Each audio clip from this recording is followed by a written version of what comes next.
آج کا دور آپ کو پتہ ہے، میڈیا، اخبارات اور ریڈیو کا دور ہے۔ اگر آپ سے کہا جائے کہ کسی ایک واقعے سے متعلق، کیونکہ آپ اس کے بارے میں ایک کلیئر سٹینڈ رکھتے ہیں، تو اگر کسی واقعے کے متعلق آپ سے یہ پوچھا جائے کہ آپ اس کو فلاں واقعہ یہ ہوا آپ نے سنا، اور آپ سے پوچھا جائے کہ آپ فلاں شخص کو قاتل گرداننے کے لیے تیار ہیں، جبکہ یہ واقعہ کربلا 1400 سال پہلے ہوئی ہے، تاریخ بھی غلط ملت ہے، مکس ہے، سچ ہے، جھوٹ ہے، اس کے باوجود آپ کوئی کلیئر کٹ سٹینڈ اور حتمی رائے لے سکتے ہیں کہ فلاں شخص مجرم تھا؟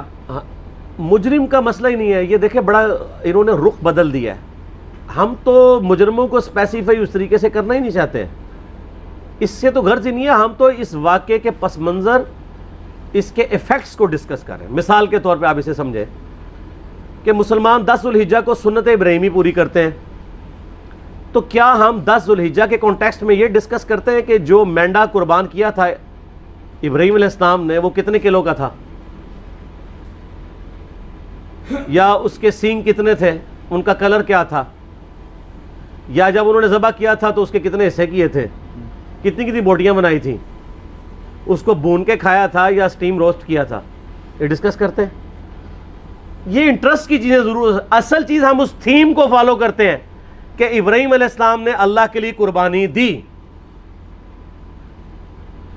واقعہ کربلا اس سے ریلیٹڈ نہیں ہے کہ جی ان کے اوپر پانی بند ہو گیا، ان کے اوپر ظلم ہوا، کتنے بندے شہید ہوئے، یہ سیکنڈری چیز ہے۔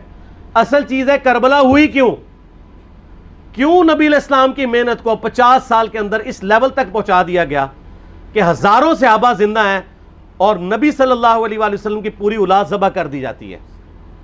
ہم تو یہ کہہ نہیں رہے کہ کیسے ذبح کیا انہوں نے، آری چلائی تھی یا تلوار چلائی تھی، یہ تو واقعہ کربلا تو سب کو پتہ ہے، ان کی شہادت بھی سب کو پتہ ہے۔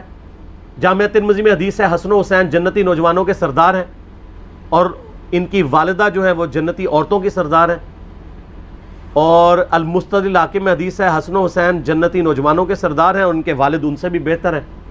تو یہ تو ڈیفینٹ حدیثیں ہیں، یہ تاریخ تو نہیں ہے، نبی علیہ السلام کے فرامین ہیں۔ تو ان کی موجودگی میں ان کے ساتھ یہ کچھ کیا جائے تو ہم نٹی گریٹیز میں نہیں پڑھتے، ہم اس تھیم کے اوپر کہ یہ کون سی چیز تھی جس نے خلافت راشدہ کو ملوکیت میں بدل دیا، ہم اس تھیم کے اوپر بات کرتے ہیں۔ ہم کہتے ہیں چھوڑ دیں، بندے ہندے چھوڑیں، الٹیمیٹلی کیا نکلا ہے، کس کی وجہ سے ہوا ہے، وہ تو احادیث کی کتابوں میں موجود ہے۔ ہم کب کہہ رہے ہیں خفیہ کیمرے لگا گئے جی کس نے گولی، پہلا تیر کس نے چلایا، یہ وہ، ہم تو بتا رہے کس کے دور حکومت میں ہوا اور ان کا اپنا کردار کیا تھا، اس کو کس طریقے سے لا کے تخت پہ بٹھایا گیا، وہ ساری کی ساری چیزیں تو سامنے ہیں۔ وہ تاریخ کی کتابیں نہیں ہیں، حدیث کی کتابیں ہیں۔ اگر آپ کہتے ہیں کہ بخاری مسلم سے ہم نے صرف رفع الیدین کی حدیثیں لینی ہیں یا ایمانیات کی حدیثیں لینی ہیں اور باقی جو بخاری اور مسلم میں آل امیہ کی بدماشیوں کو ننگا کیا گیا ہے وہ ہم نے نہیں لینی ہے، تو سر پھر آپ اپنے آپ کو کلیئر کٹ، پھر ہم آپ سے واقعہ کربلا نہیں ڈسکس کریں گے، حجیت حدیث میں بات کریں گے۔ آپ کو اپنے آپ کو منکرین حدیث کہنا پڑے گا، یہ آپ اسکروٹنگ کیسے کریں گے؟ اس سے بڑی بات مجھے یہ بتائیں کہ عظمت صحابہ بڑی چیز ہے یا عظمت محمد رسول اللہ صلی اللہ علیہ وآلہ وسلم؟ تو بریلوی یہی تو رونا رو رہے ہیں، وہ کہہ رہے ہیں جی قرآن میں تھوڑی آیات ہیں، آپ پھر مڑ مڑ کے پڑھتے ہیں قل انما انا بشر مثلکم، اس میں تو نبی علیہ السلام کی تنقیص ہو رہی ہے۔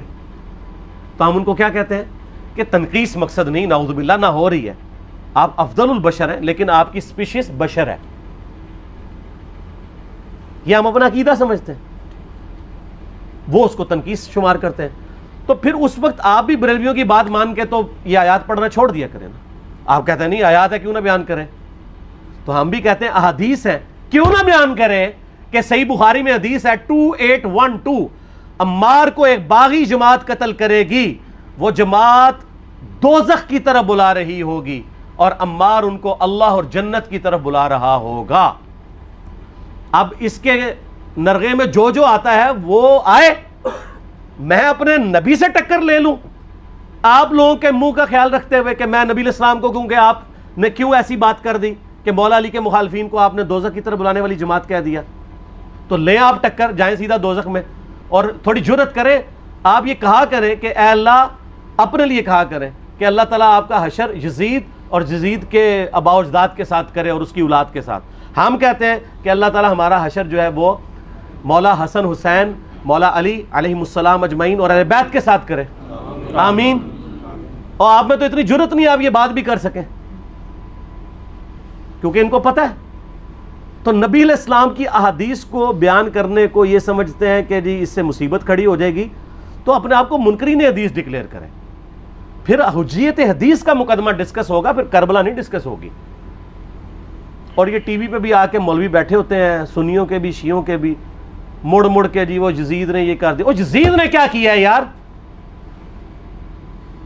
وہ تو سسٹم کا نمائندہ بن کے آیا جو پیچھے سے خراب تھا۔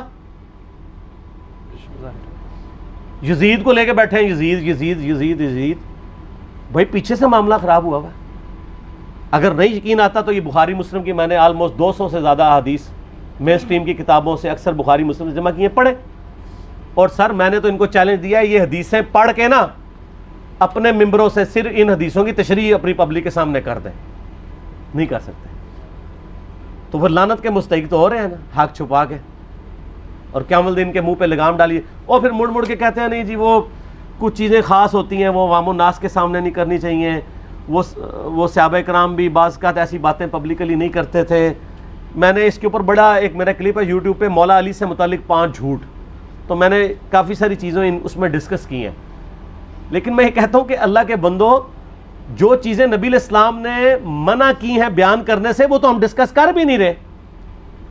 میں نے آج تک آپ کو منافقین کے نام بتائے؟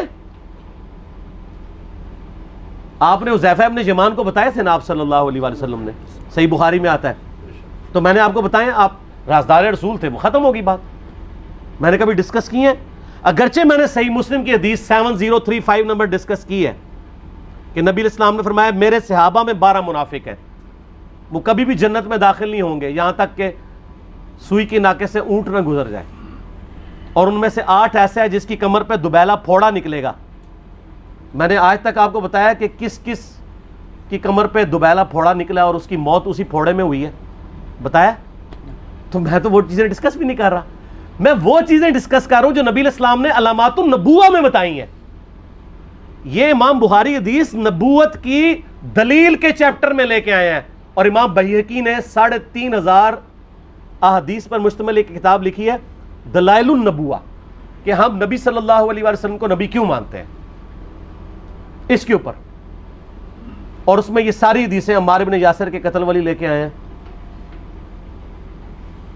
بتانے کے لیے کہ دیکھیں ہمارے نبی علیہ السلام کی نبوت کی دلیل ہے کہ آپ نے اپنی وفات کے آلموسٹ 30 سال کے بعد ہونے والے واقعے کو پہلے ہی بتا دیا۔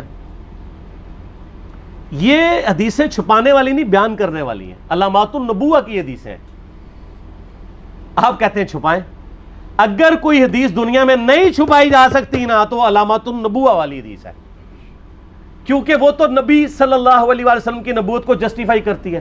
ورنہ میرا ایک معصومانہ سوال ہے کہ نبی صلی اللہ علیہ وسلم نے یہ باتیں کر کے ان کے زوم میں نعوذ باللہ امت کو مصیبت میں ڈال دیا۔ آپ نے خود ہی فرمایا کہ یہ ہوگا، کیوں فرمایا آپ نے؟ میں تو بیان کر کے مجرم ہوں، تو جس نے مجھے خبر دی ہے ان کے بارے میں آپ کا کیا خیال ہے؟ یہ مسند احمد کی حدیث یہ میں نے گھر بیٹھ کے بنائی ہے کہ میری بیوی کا کیا حال ہوگا جس پہ خوف کے کتے بھونکیں گے۔ تو سیدہ عائشہ سے مجھ سے زیادہ نبی علیہ السلام کو محبت تھی، لیکن آپ اللہ کے پیغمبر تھے، آپ نے اپنے گھر کی خبر بھی نہیں چھپائی، بتا دی کہ یہ ہوگا۔ اور اس سے بڑھ کے آپ صحیح بخاری میں دیکھیں، عمار بن یاسر کا خطبہ ہے، میں نے یہ سارا، پریشان نہیں ہونا، یہ ریسرچ پیپر میں سارا کچھ موجود ہے، اور کوئی چیز بھی ایسی نہیں جو اس میں سکپ ہو۔ صحیح بخاری میں خطبہ ہے کہ عمار بن یاسر کو مولا علی نے بھیجا کوفے میں، کوفے والے نیوٹرل ہو گئے تھے کیونکہ بصرہ سے سیدہ عائشہ آ رہی تھیں، اور وہاں پہ انہوں نے کہا نہ ہم سیدہ عائشہ کا ساتھ دیں گے نہ مولا علی کا دیں گے، تو عمار بن یاسر کو تیار کرنے کے لیے، یعنی وہاں کے جو عوام تھی اس قتال کے لیے مولا علی نے بھیجا۔ تو سیدنا عمار بن یاسر نے وہاں پہ کوفے کے ممبر پہ خطبہ دیا، بخاری کے الفاظ ہیں، اوپر والی سیڑھی پہ عمار بن یاسر نے حسن ابن علی کو بٹھایا، حالانکہ حسن ابن علی سے 4 گنا بڑی عمر تھی عمار بن یاسر کی، 90 پلس ہو چکے ہوئے تھے۔ 3-4 گنا ان کی عمر تھی، لیکن اہل بیت کا احترام کیا. خود نچلی سیڑھی پہ بیٹھے. بخاری کے الفاظ ہیں کہ اے لوگو اللہ نے تمہیں آزمایا ہے، ایک طرف دنیا اور آخرت میں تمہارے نبی کی بیوی ہیں سیدہ عائشہ، دنیا اور آخرت میں، یعنی عزت اپنی جگہ قائم. یہاں لوگ سمجھتے ہیں کسی کی غلطی آ گئی تو پتہ نہیں کیا ہو گیا. وہ یار اس کا مرتبہ اپنی جگہ ہے، غلطی اپنی جگہ ہے، پیغمبر نہیں ہے وہ. اور دوسری طرف علی ابن ابی طالب ہے. اللہ اب دیکھے گا تم عائشہ کی اطاعت کرتے ہو یا اللہ کی. علی کی نہیں، اللہ کی. کیوں؟ یا ایھا الذین آمنوا اطیعوا اللہ و اطیعوا الرسول و اولی الامر منکم. ان کا اولو الامر مولا علی ہیں، ان کی اطاعت واجب ہے. یہ اللہ نے آزمایا ہے کہ اللہ کی اطاعت کرتے ہو یا عائشہ کی. اور آپ حیران ہوں گے، یہ حدیث امام بخاری حضرت عائشہ کی فضیلت والے چیپٹر میں لے کے آئے ہیں. اگر امام بخاری مشورہ کر لیتے نا ناسبیوں سے تو انہوں نے کہا تھا سر آخری صحیح رکھو، پچھلے والا رہن دو، بلکہ پچھلے والا رکھو آخری والا رہن دو. کہ عائشہ دنیا اور آخرت میں، وہ حدیث گھڑنے کا میں آپ کو طریقہ بتاتا ہوں، کاٹ چھانٹ کرنے کا. وہ آدھی حدیثیں لکھتے ہیں نا، آدھی حدیث ایسے لکھتے ہیں امام بخاری کہ سیدہ عمار ابن یاسر نے خطبے کے دوران فرمایا کہ سیدہ عائشہ دنیا اور آخرت میں تمہارے نبی کی بیوی ہیں، بس. لیکن امام بخاری نے پوری حدیث لی ہے، آگے وہ بھی ڈالا ہے کہ اللہ آزما رہا ہے کہ عائشہ کی اطاعت کرتے ہو یا اللہ کی، جیسے آپ کے علماء کر رہے ہیں. صحیح مسلم کی حدیث 6488 آدھی بیان کرتے ہیں سارے مولوی، بریلوی، دیوبندی، اہل حدیث سب. میرے صحابہ کو برا مت کہو، اگر تم میں سے کسی نے احد پہاڑ کے برابر بھی سونا خیرات کر دیا اور میرے صحابہ نے 1 مد یعنی 600 گرام خیرات کی، آدھا کلو، اس کے آدھے کو بھی نہیں پہنچ سکتا بس. حالانکہ یہ مسلم کی حدیث سٹارٹ اس سے ہوتی ہے کہ عبد الرحمن بن عوف کو خالد بن ولید نے گالیاں دی جھگڑے کے دوران. حالانکہ دونوں مسلمان تھے، دونوں صحابی تھے. آپ نے حضرت خالد بن ولید کو بلا کے ڈانٹا، فرمایا تم میرے صحابہ کو برا مت کہو. تو خالد بن ولید نے تو آگے سے نہیں کہا حضور میں بھی صحابی ہوں. ان کو پتا تھا کہ عبد الرحمن بن عوف نے اس وقت اسلام قبول کیا جب اسلام کا مطلب تھا مار، تکلیف اٹھانا. اور خالد بن ولید نے گولڈن پیریڈ میں صلح حدیبیہ کے بعد اسلام قبول کیا. میں اب تم لوگ یہ کر رہے ہو، تم لوگ اگر احد پہاڑ کے برابر بھی سونا خیرات کر دو، یعنی صلح حدیبیہ کے بعد والے لوگ میرے ان کے برابر نہیں ہو سکتے. اور جو فتح مکہ پہ معافی مانگ کے مسلمان ہوئے ہیں طلقاء، مؤلفۃ القلوب آل امیہ، ان کا تو لیول ہی کچھ نہیں ہے. یہاں تو خالد بن ولید کے بارے میں یہ بات کی جا رہی ہے. اور پھر وہ مؤلفۃ القلوب اپنے زمانے میں ممبروں پہ سب و شتم کروائیں سیدنا علی پر. تو سب سے پہلے تو ان کو کہنا چاہیے جن کے بارے میں حدیث تھی کہ تم صحابہ کو گالی مت دینا. ہم نے تو خیر کبھی دی بھی نہیں ہے. اور میں یہ آخری جملہ ان کو ایسا بولتا ہوں کہ جو ان کے دماغ تک ڈرل کر جائے گا کہ آل امیہ نے جو کچھ اپنے دور کے اندر سیدنا علی کی گستاخیاں کی ہیں نا، ہم نے تو ویسی کوئی ایک گستاخی بھی آل امیہ کے بارے میں نہیں کی ہے. میں نے آج تک آل امیہ کے اوپر بائی نیم کسی کے اوپر لعنت کی ہے؟ حالانکہ یہ مولا علی پہ کرتے رہے. یہ ہے لعنتی خود ہو گئے نا، جب مولا علی پہ لعنت کی تو لوٹ آئی. مسند ابی یعلا میں صحیح سند کے ساتھ حدیث موجود ہے، مسند احمد میں بھی موجود ہے کہ سیدنا علی کو جس نے گالی دی اس نے رسول اللہ کو گالی دی صلی اللہ علیہ وسلم.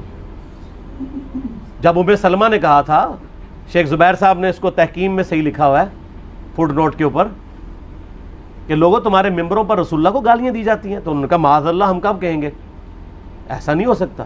تو ام سلمہ نے کہا تم لوگ علی اور اس سے محبت کرنے والوں پہ گالی گلوچ نہیں کرتے ہو کیا؟ جبکہ میں نبی کی بیوی کہتی ہوں کہ سب سے زیادہ رسول اللہ سے محبت، سیدنا علی سے محبت نبی صلی اللہ علیہ وآلہ وسلم کرتے تھے. لہٰذا جب یہ تم کہتے ہو نا علی پر لعنت، علی سے محبت کرنے والوں پہ لعنت، تو یہ لعنت تو تم نبی علیہ السلام تک لے کے جا رہے ہو نعوذ باللہ، کیونکہ علی سے محبت کرنے والا پہلے نمبر پہ نبی صلی اللہ علیہ وآلہ وسلم ہے. اور پھر کہتے ہیں سب کا مطلب تنقید ہے. اور نہ، پرانیاں گلاں، پرانے بابے، پرانے بزرگ، جھوٹے ہو. صحیح مسلم کھولو 6229 غدیر خم سے اگلی حدیث، لعن اللہ ابا التراب کے الفاظ ہیں، مٹی والے ابن ابی طالب پر لعنت، یہ الفاظ موجود ہیں. سب کا ترجمہ لعنت ہی ہے، تنقید نہیں ہے. اچھا پھر میرا معصومانہ سوال ہے کہ اس کا مطلب ہے صحابہ پہ تنقید کرنا اچھا کام ہے؟ کہیں گے نہیں. تو بتاؤ یہ برا کام کون کرتا تھا؟ شیعہ کا ابا کون ہے؟ رافضیوں کا ابا کون ہے؟ آل امیہ. تو لہذا شیعہ نو میں کہنا کہ تسی شیخین کے اوپر بکواس اور تبرہ کرنے کی بجائے نا آپ لوگوں کو حقائق بتائیں کہ ٹوٹی کمند کہاں. یہ سب مجرمین آل امیہ ہے، اور یہ آل امیہ اور بنو ہاشم کی لڑائیاں نبی علیہ السلام کی بعثت سے پہلے چل رہی تھی، صدیوں سے چل رہی تھی. وہ تو پھر اللہ نے بنو ہاشم کو نبوت کے لیے چنا تو ان کو یہ پھر جیلسی ہضم نہیں ہوئی، وہ چیز آگے چلتی رہی. خیر چھوڑ دیں، ایک تلخ ٹاپک ہے. صلاۃ بر محمد و آل محمد. اللہم صلی علی محمد و علی آل محمد.